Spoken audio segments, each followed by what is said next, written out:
Welcome to the Weekly Hijack. Hello, everyone. So we apologize for the delay. We're a bit behind because of Easter. We went and hung out with our individual families, and Tim never actually watched last week's The Brothers Jones. My wife and I did. Natasha's here. Say hi. Hello. Hello. Now it's been a week, so our normally Weekly Hijack, the whole point is to do it on the cuff immediately after you finish watching it.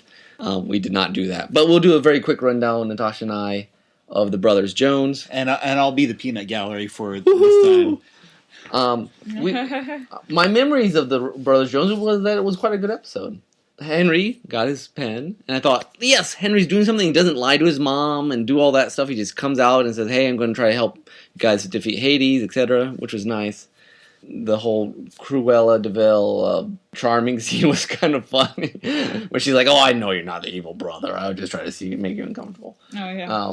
Let's see, the Killian, the Brothers Jones plotline. The flashback was pretty good, but the whole having an actual evil Storybrooke, Storybook was interesting. Well, I mentioned the Underbrooke Storybook. The Underbrooke Storybrooke. Yeah, say that say it 3 times fast.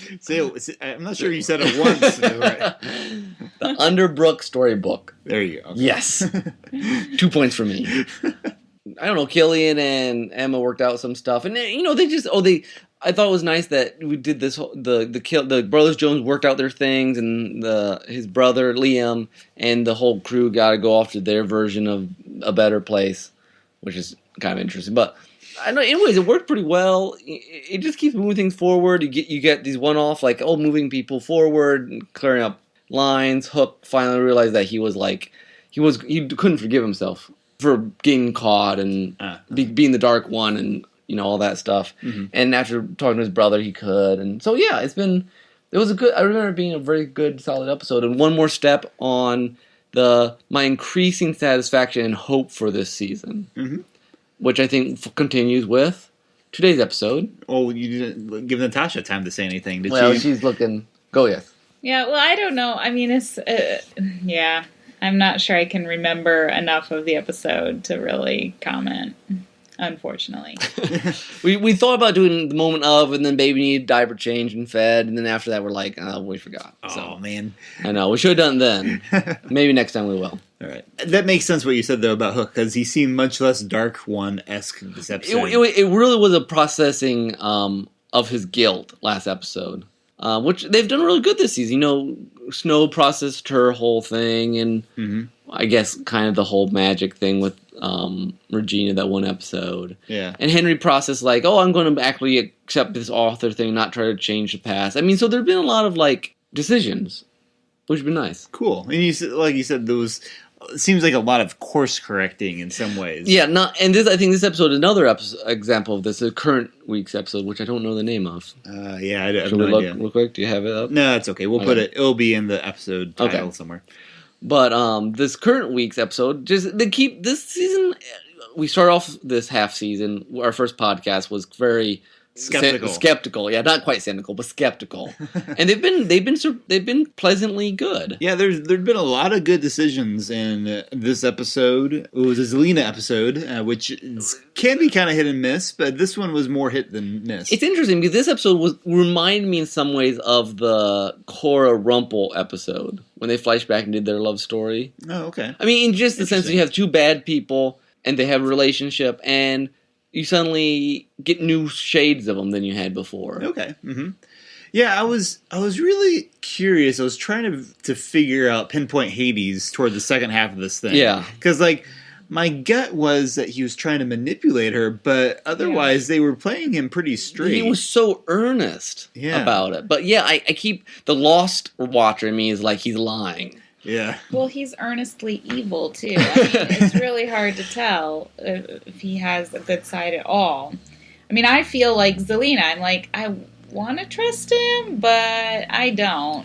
Yeah. And I think that's been a smart thing of the writers, that they have Zelenna say lines like that. But we're thinking well, we want to trust you because you are playing this up really honestly, but I can't, they don't just wash over these things. They're addressing these. This episode addressed all sorts of things like, hey, you left babies behind. And this episode deals with that. Yeah. And it's like, Rumple, you're the Dark One again? What's that about? Which, yeah, that was actually a very satisfying scene It between was. Rumpelstiltskin and Belle. And maybe it's a justification after the fact. I still feel like they went for pure shock value in the mid-season finale of him going bad again.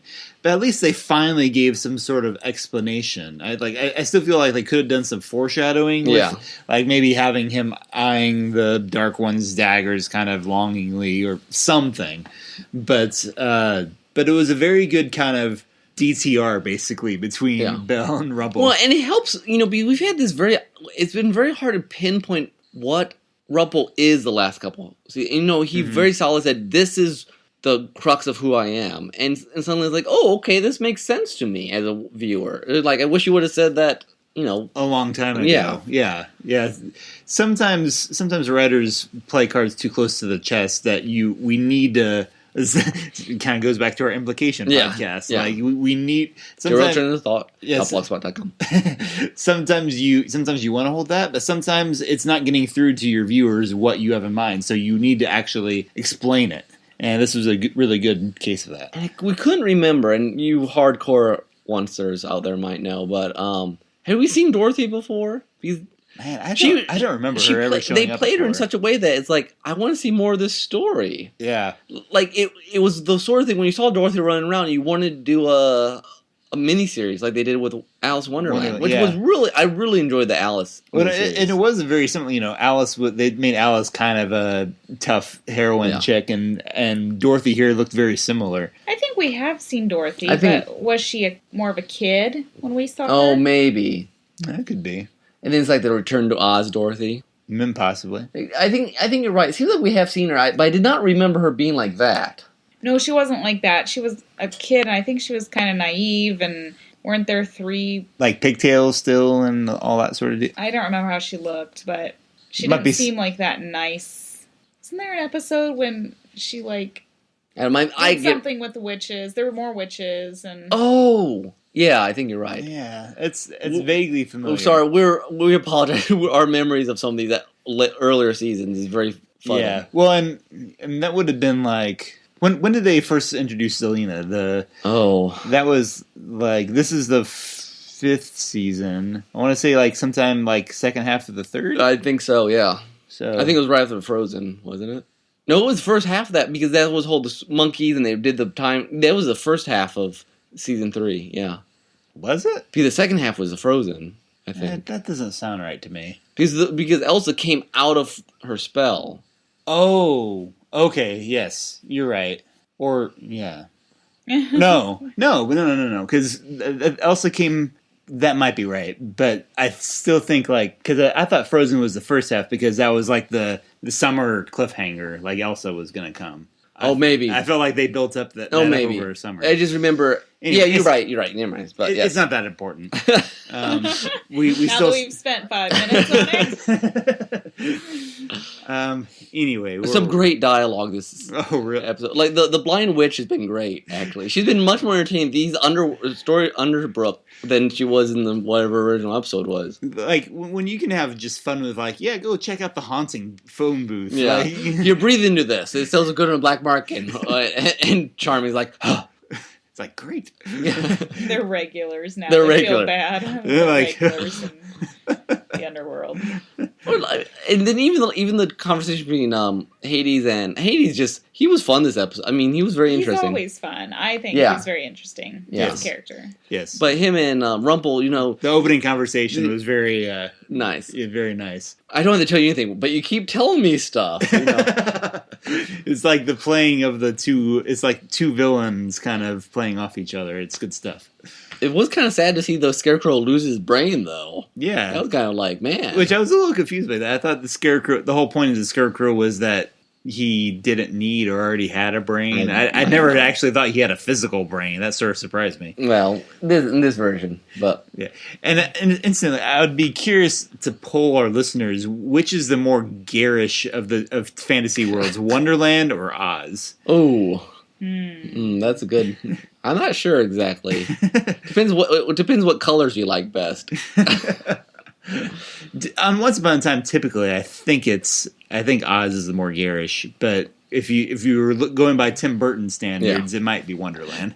Another thing this episode did is that it acclimates Zelenna like she was not just you cared for her. Yeah, there was an actual when she gave the baby back because she felt it was the only way to protect the baby, and she was legitimately crying over it. It's like, wow, I feel sympathy for the first time for you. And I mean, you felt a little bit like when you were first getting her story, but she had used that sympathy up a long time ago. Yes, so. Because she's just been kind of a conniving villain for a long time, like twirling her mustache. And it works because her whole thing, and they played it really well. They remind us early on that her whole abandonment issues, that she was abandoned as a child and never had her mom and anything. So the whole trying to protect her child thing plays really well, especially in the context of reminding us about that. Yes. With her, you're celebrating Abandonment Day. It's funny. It reminded me a lot of, I don't know if this correlation was on purpose, but it reminded me a lot of the very first scene of the show, basically. I think, like when Emma has her own cupcake in her apartment in New York. And, it probably was. Or Boston or whatever. Yeah. That's a good call. See, there's a lot of things in our skeptical phase. We've forgotten a lot of stuff. Yeah. So, but they're doing a good job that, they're staying focused on the main characters. They're making giving us new sides of old villains. Mm-hmm. Having Regina actually be nice to her sister. Yeah. It's too bad, though, that Zelenna and Cora just missed each other. Yeah. That would have been a very interesting reunion. Yeah. Has Zelenna ever met Cora? I feel like maybe, but I'm not sure. Yeah, maybe. In a flashback, I don't know if in modern. And we know why they made Storybrooke. Well, in theory, assuming Hades is telling the truth. Yeah.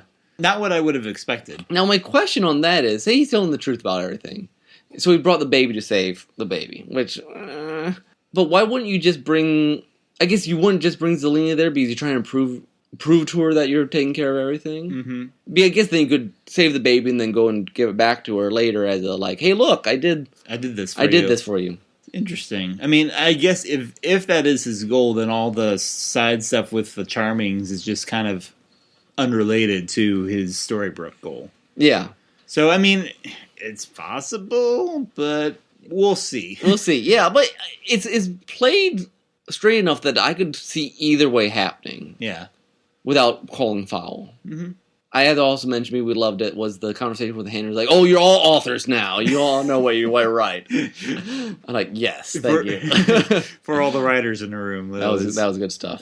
So anyways, another strong episode. This has been a good half season so far. Mm-hmm. And if they keep it up and they plan a good ending, yeah, it'll be good. Well, I mean, and we liked most of the first half of the season too. Aside from a few things here or there, there were some interesting things. So, well, we like to complain about Arthur some. Arthur was ridiculous. But anyways, okay, yeah. Anything else, Natasha? Mercy, anything? That's my baby here sleeping. She's out. It made her fall asleep. She didn't like it. 0 stars. 0 stars. All right. All right. Thanks for listening to the Weekly Hijack. Be sure to check us out at derailedtrainsofthought.blogspot.com. YouTube, Stitcher, iTunes, all that stuff. Until next time, this has been Tim. This is Nick. And Natasha. Yay! All right. Bye.